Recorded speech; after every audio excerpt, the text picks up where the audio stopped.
Welcome to conversations. मैं आपका host, आपका दोस्त मुख्तदर खान, और आज मैं आपसे ये जो बांग्लादेश ने रिक्वेस्ट किया है कि शेख हसीना को इंडिया से बांग्लादेश एक्स्ट्राडाइट किया जाए ताकि शी फेसेस चार्जेस के उन्होंने ड्यूरिंग द अपराइजिंग कई बांग्लादेशी स्टूडेंट्स की को मारने में वो इन्वॉल्व थे। शी बेसिकली ऑर्डर्ड कि उन पे गोलीबारी किया जाए and many of them have died. पहले एक हफ्ते में आपको याद होगा कि अकॉर्डिंग टू सम एस्टिमेट 650 तक स्टूडेंट्स और प्रोटेस्टर्स मारे गए थे।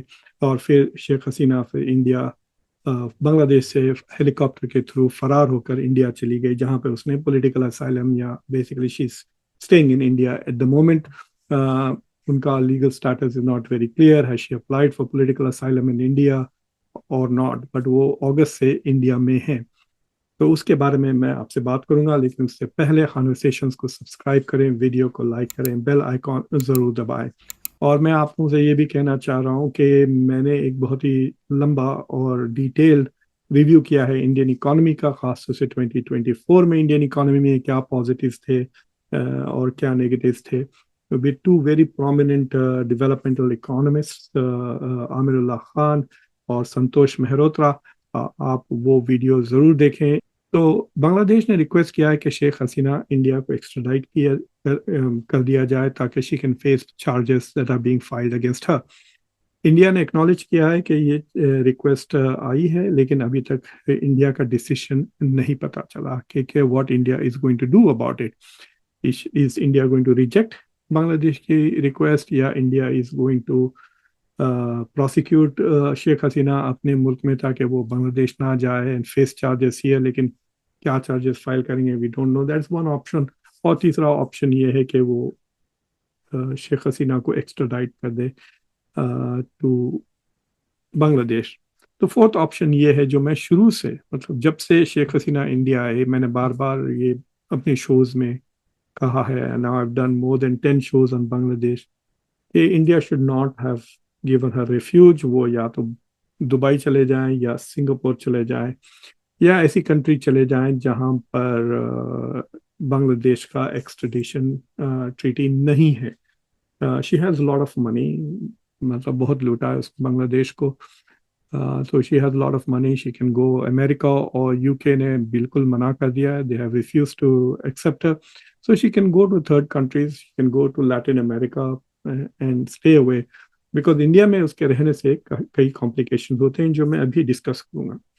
तो मैंने शुरू में आपसे कहा था कि as long as she is here she will it will be seen कि इंडिया शेख हसीना के साथ मिलकर प्लॉट कर रहा है कि जो करंट गवर्नमेंट आई है मोहम्मद यूनुस की और टेक्नोक्रेट्स की और स्टूडेंट्स की, उसको तख्ता पलटने की कोशिश कर रहे हैं to bring her back in power. So ये इंडिया और बांग्लादेश की रिलेशनशिप पर ये बहुत बड़ा शैडो पड़ जाएगा। तो if India is trying to improve its relations with Bangladesh, Sheikh Hasina का इंडिया में होना is going to be problematic. दूसरी चीज़ ये है कि Sheikh Hasina was a great ally of India, Narendra Modi के वो काफ़ी करीब थी।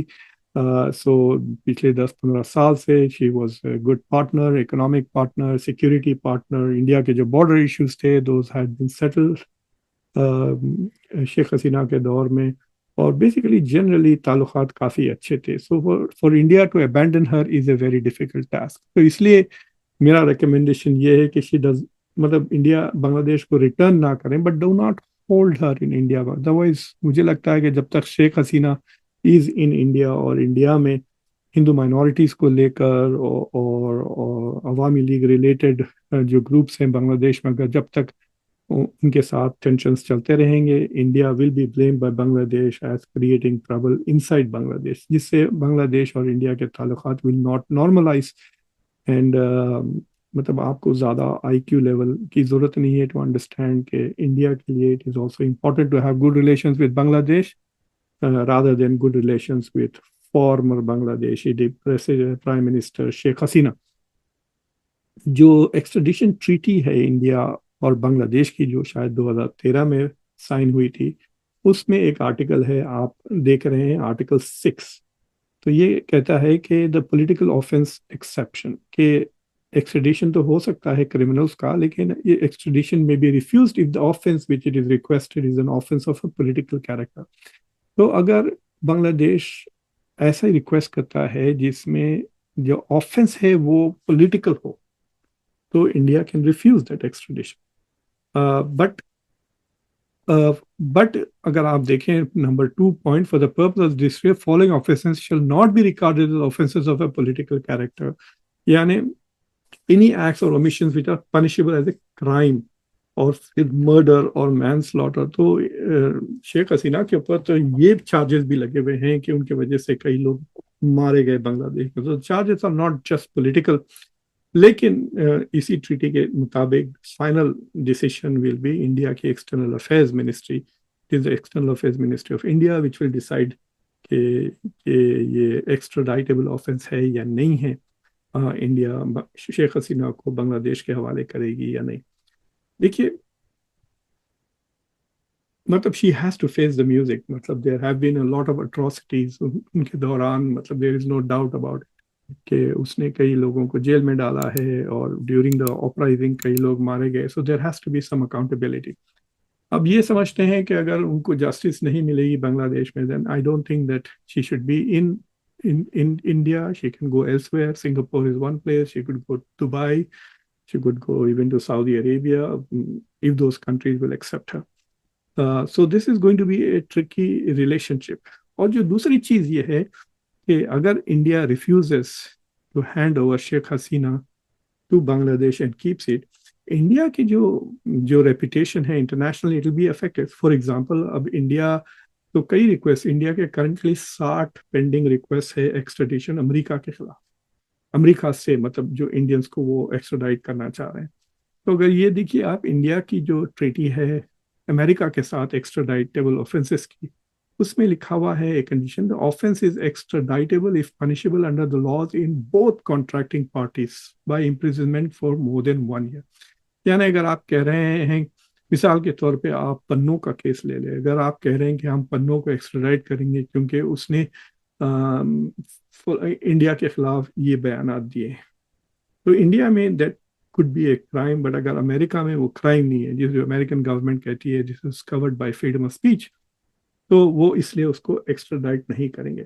لیکن اگر انڈیا مطلب ایک صورتحال میں شیخ حسینہ کو پروٹیکٹ کر رہی ہے فرام فیسنگ جسٹس ان بنگلہ دیش, اور دوسرے لیول پر برطانیہ, کینیڈا, آسٹریلیا, انڈیا اور امریکہ, یہ سارے 5 آئس کنٹریز کے خلاف ریکویسٹ کر رہی ہے کہ بھئی آپ جو انڈیا کے خلاف لوگ بیانات دے رہے ہیں وہاں پر ان کو ایکسٹراڈائٹ کریں, تو it will look diplomatically very bad. So that is I think the issue. تو یہ جو مسئلہ ہے اس کے دو ایشوز ہے. ایک کہ آئی ڈونٹ تھنک کہ بنگلہ دیش کے ساتھ تعلقات will be normalised without resolving the Sheikh Hasina issue. اور دوسرا, if India continues to protect somebody who is wanted in another country, دیکھیے India also protects Dalai Lama who is wanted in China, لیکن لوگ اس کا برا نہیں مانیں گے بیکاز چائنا میں مطلب we know that the opposition is political, تو آپ ان کو ایکسٹرائڈ نہ کریں. But with case of Sheikh Hasina for example we know that there is more than political reasons why. Corruption کے بھی بہت چارجز ہیں ان کے خلاف. So India cannot provide a refuge to somebody who is corrupt and avoiding political accountability. So this is an important issue. مجھے بس اتنا ہی کہنا تھا کہ اس کے دو consequences ہے کہ ایک بنگلہ دیش کے ساتھ تعلقات اگر انڈیا نارملائز کرنا چاہ رہا ہے which is important, it's an important neighbor, ورنہ وہ بالکل چائنا کے قریب تر چلا جائے گا. It's already becoming closer to Pakistan and maybe even the United States. So this is not in India's interest کہ ایک ملک جو اتنا کلوز ہے انڈیا کے لیے اسٹریٹجکلی اسپیکنگ, کہ وہ انڈیا کے جو انٹرنیشنل رائولس ہے پاکستان اور چائنا, ان کے زیادہ قریب ہو جائے بنسبت انڈیا کے. اور جو دوسرا مسئلہ ہے کہ انڈیا خود سیکس پولیٹیکل ایکسٹریڈیشن فرام دوسرے کنٹریز, تو وہ تو کہیں گے کہ بھائی آپ خود ریسپیکٹ نہیں کرتے the practice of extradition, تو آپ ہم سے کیوں امید رکھتے ہیں. تو اینی وے بس یہ چھوٹا سا کانورسیشن میں آپ کے ساتھ شیئر کرنا چاہ رہا تھا. انٹل نیکسٹ ٹائم, میں آپ کا ہوسٹ, آپ کا دوست Muqtadir Khan. Don't forget to subscribe to Conversations. Take care.